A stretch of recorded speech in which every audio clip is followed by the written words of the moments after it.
After my latest video, the #1 comment was, what yarn brands can I trust? And this video is a response to you, with 10 yarn brands I feel really good about knitting with, most of which I've personally vetted myself. These companies represent the good guys of yarn. If you're curious about the checklist that I use when I'm vetting new yarn brands that I want to support, let me know. I'm happy to make that video for you as well. The first brand on our list is Peace Fleece, and I absolutely love the story behind this brand, almost as much as I love their yarn. Peace Fleece was founded by a couple named Peter and Marty. In the 1970s, they moved up to Maine as part of the Back to the Land movement, but under the looming threat of the Cold War, Peter had an idea.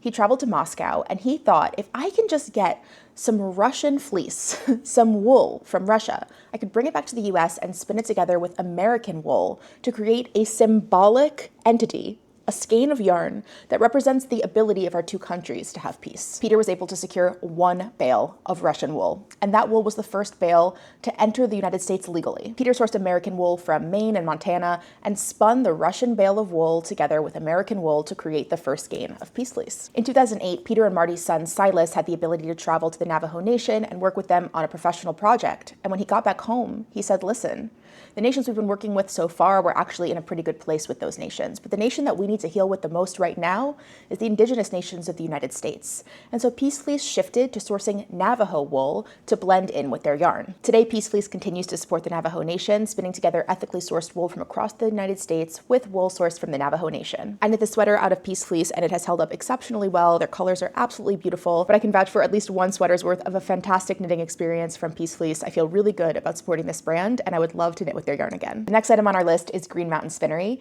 based out of Vermont and founded by Claire Wilson. She didn't have an easy way to find local yarn. After attending a nonviolent protest for a local nuclear power plant that was proposed, Claire found herself in a jail cell, accompanied by Libby. They came out of that prison cell with a concept for Green Mountain Spinnery. Green Mountain Spinnery's values remain today pretty much the same as they were at its founding, to produce extremely high quality yarn, to connect the local farmers with the local makers, and to create a democratic workspace that is worker owned. I've visited Green Mountain Spinnery twice, and it is such a warm and welcoming environment. You are welcome to see the machines in action, to walk the floor, and to see how wool is processed there. The yarn they produce is beautiful to work with and to wear. I have made 2 sweaters out of Green Mountain Spinnery yarn. Both of them have worn exceptionally well, and you are not restricted to just working with wool. This is a mohair blend. They also offer camel and alpaca, lots of different options. The next brand on our list is Harrisville Designs, and Harrisville, New Hampshire has been a wool spinning town since 1794, and in 1977, Harrisville was declared a National Historic Landmark. Harrisville Designs has been spinning 100% virgin wool in Harrisville, New Hampshire for over 50 years, and they're one of the few mills around that still does that today. The same family, the Colony family, has owned Harrisville Designs since the mid-1800s, and John and Patricia Colony, who are currently the owners, plan to pass it down to their children. Harrisville, New Hampshire is recognized as the only 19th century textile village in America that existed in its original form. Harrisville produces wool for knitting, crochet, and for weaving, but they also have a woodworking shop where they produce floor looms. I knit this sweater out of Harrisville yarn, and I purchased the yarn on cones. Now, technically their cones aren't meant for hand knitting. They still have some of the oils from the spinning machinery, so they're more meant for weaving.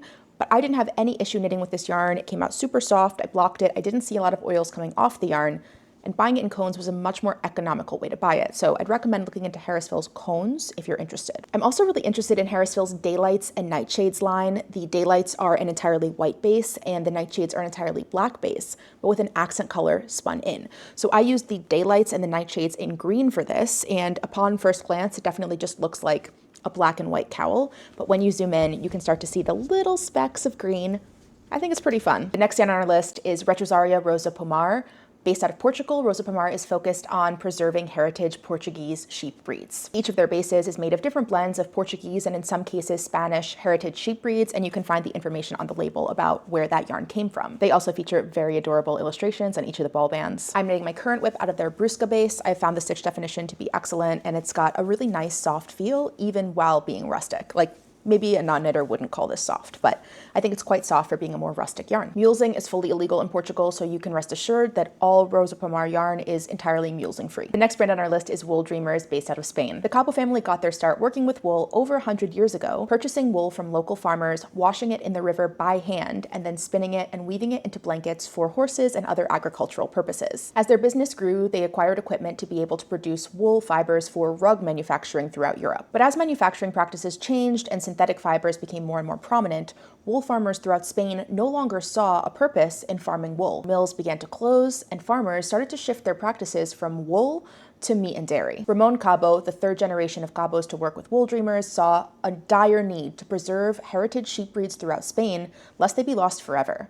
And so in 2020, Wool Dreamers was born. Their mission is to support local ranchers with fair prices to maintain the wool industry throughout Spain and preserve heritage sheep breeds. Wool Dreamers produces yarn for hand knitting and crochet, as well as some textiles for commercial use. The sweater I knitted of Wool Dreamers was a gift from my mom, so I don't have it here to show you today, but its quality is wonderful and it's a dream to work with. The colors are absolutely beautiful. I'd recommend you check it out. The next brand on my list is perhaps the nearest and dearest to my heart, and that is Catskill Merino. Catskill Merino has a rich and interesting history and is working to preserve heritage merino sheep breeds, but I can't tell the story nearly as well as Clara Parks did in the book Vanishing Fleece. If you are interested in learning more about American wool, American sheep, American yarn production, this is the book to read. It is not very long. It's a super easy and very captivating read. Clara Parks is probably the person with the most passion and knowledge about wool, maybe out of anyone. And in Vanishing Fleece, she follows yarn from sheep to skein to find out how the yarn that we use today gets to us. In the very first chapter of this book, Clara Parks goes and visits Catskill Merino in person, talks to Eugene, who was running it at the time, and her storytelling is just so rich and immersive. I highly recommend that you check this book out and learn just a little bit more about what it takes for yarn to get from sheep to your hands. Now, when I was living in New York City on 12th Street, I was just 2 blocks south from the Union Square Farmers Market,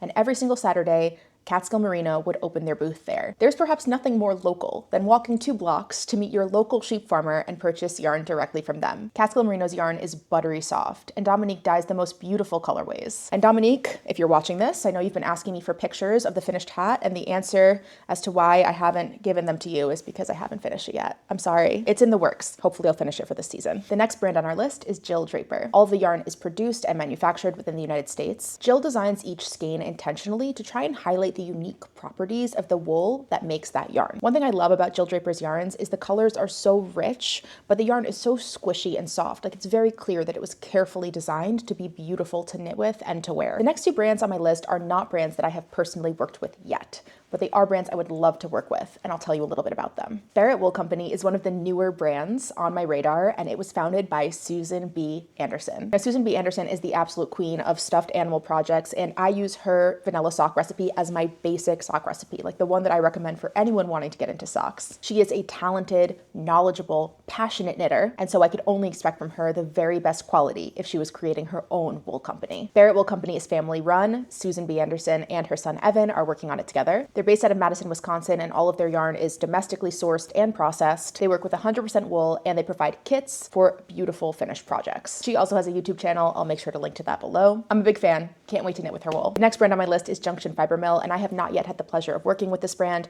but many of you recommended it in the comments on my last video, and after looking into their story, they sound incredible. Junction was founded by Amanda and Peggy, 2 fiber enthusiasts. They tell the story themselves in this YouTube video, which I will link, as well as their YouTube channel in the description of this one. Junction produces breed-specific American wool yarn. Their yarn is non-superwashed and hand-dyed, and they have some vibrant, beautiful colors to showcase. One really cool thing about Junction is they're a working mill, but they welcome you to visit, see how things work, and to shop in their warehouse space. They're currently closed to the public for renovations, but they should be opening later this year. They host monthly open houses so they can give tours of the mill while the machinery is off, so everyone can be safe, and most of their yarn is sourced from small farms in Vermont and New Hampshire. Now, those are 9 yarn brands that I feel really good about supporting, because I believe in their mission and because the finished product is generally beautiful. But I also want to acknowledge that yarn that's sourced locally, ethically, responsibly, and dyed naturally is often more expensive than the big box stuff. And so for those of you who might feel priced out of these brands, I get it.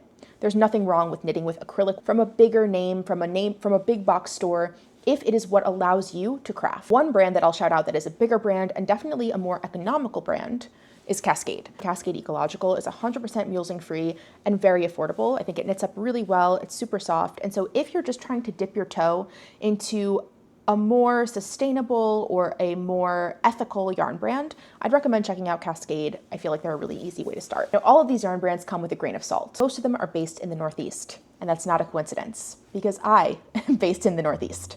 And so the most sustainable yarn purchase for you is going to be one that is local to you. I would recommend looking into your local sheep and wool festival. It's going to be the easiest way to get close to lots of local wool farmers, talk to them about their product, get to know them, maybe even meet the sheep themselves, and make a very local and sustainable purchase while supporting local farmers. You might find that it is a little bit more expensive, but I've been surprised when buying directly from the farmer at how economical those purchases can be. And when you get to know your local farmer, you're not just buying beautiful wool to make a beautiful garment, you're also making a connection and a friendship. Editing Deborah here. I just had to pop on and let you know that there are 2 brands that should have been on this list, but they aren't. And that's Brooklyn Tweed and Hudson & West Co. And the reason they aren't on this list is because Brooklyn Tweed announced earlier this year that they would have to close their doors and cease production. And just about 45 minutes ago, I got the notification on my phone that Hudson & West Co. are also closing their doors and ceasing production. These small independent brands are really important to support and shop for, not only because they support local farmers and heritage breeds, but also because if we don't support them, they will not be able to survive. Support them so that they can stay in business and continue to produce these incredible products that support local ecosystems and farms and produce yarn that we can feel really good about using. I hope that the yarn brands that I named in this video will continue to thrive and survive for many years to come. But in order to do so, they rely on you. I hope that this video reminds you that there are still small brands, family-owned businesses, and local farmers trying to get wool into your hands. And it's just up to us to connect with them. Now, this was a very small list, so if you have a favorite local brand, small wool producer who you like to shop from, please drop the recommendation down below, and I could potentially collate all of those recommendations into a follow-up video so we have even more brands to look into, support, and enjoy. It was really nice to talk about knitting with you today, and I can't wait to see you in the next one. Bye.